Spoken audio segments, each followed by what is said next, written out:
Hello everyone, what is a dropped object? Any item that falls or falls over from its previous position that has the potential to cause serious injury or equipment environmental damage. These are also known as struck by hazards. Struck by hazards exist when a worker can be injured by contact or impact by an object or piece of equipment. A stuck by injury is when the impact alone causes the injury. A struck by hazard can be any flying, falling, swinging or rolling object, such as tools falling from an elevated workstation, inadequate rigging causing a load to be dropped, and vehicular traffic.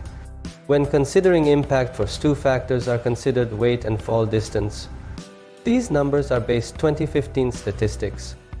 The Bureau of Labor Statistics reported 255 workplace fatalities occurred from dropped objects for 2016. Workplace injuries cause major physical, emotional, and financial toll on victims and their families. Success starts with having a first-in-class safety program. This means the plan design process accommodates key stages where dropped objects' best practice recommendations are utilized. Risk assessment. What type of work is being performed? Who does this work affect?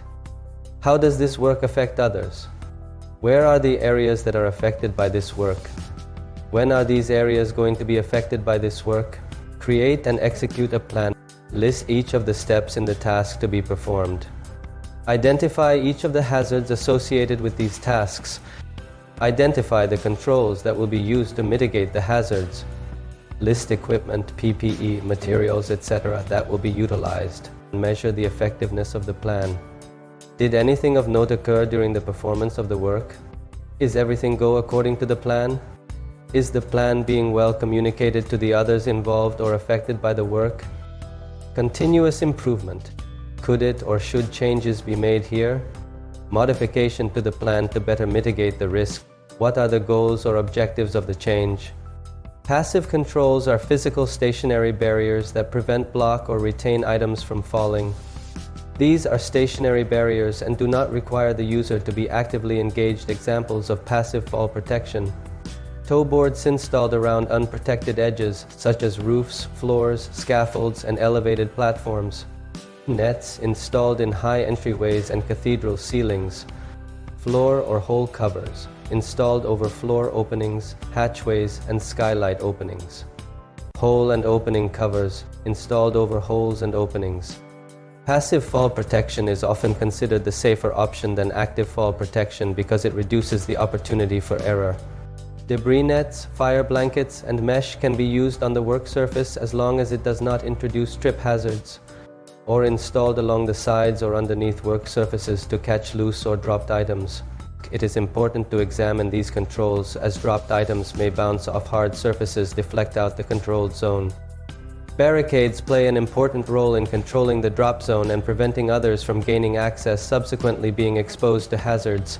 Safety barricades and mesh systems may be applied to reduce potential for items to fall through guardrails. These should be of suitable materials, incorporate appropriate securing features, and be installed and maintain zone management. Prior to the start of work, the team will conduct a risk assessment for their work area to determine the potential for dropped objects. The team will then implement measures to restrict or prevent access to areas where hazards are present. This includes the implementation of ground barriers, connexes, and scaffold that offer safe passage into or around a potential drop zone. Hard barriers. Hard barriers provide physical isolation from hazard and are recommended when activities are performed for an extended period. Zone management. Prior to the start of work, the team will conduct a risk assessment for their work area to determine the potential for dropped objects. The team will then implement measures to restrict or prevent access to areas where hazards are present. Restricted access zone. An area where a recognized risk exists for an object to be dropped. The zone's area of exposure is identified where the entry of operations and authorized entrance are limited to the personnel needed to perform the work. Physical barriers and signage are used to identify the area and the specific risk inside the zone. Only authorized teammates are permitted to enter these areas. No entry zone, an area where a recognized risk for an object to be dropped. Where moving equipment is present, where personnel are working at heights.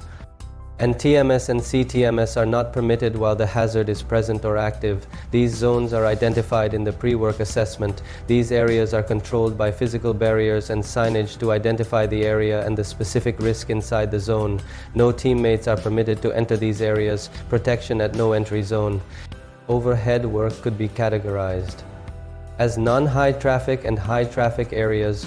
Work conducted in non-high traffic areas may utilize a simple means of protection based on the pre-work assessment. For work conducted in high traffic areas, it is recommended to utilize hard barrier protection, but danger tape with proper signage and a spotter may be used. Ground barriers.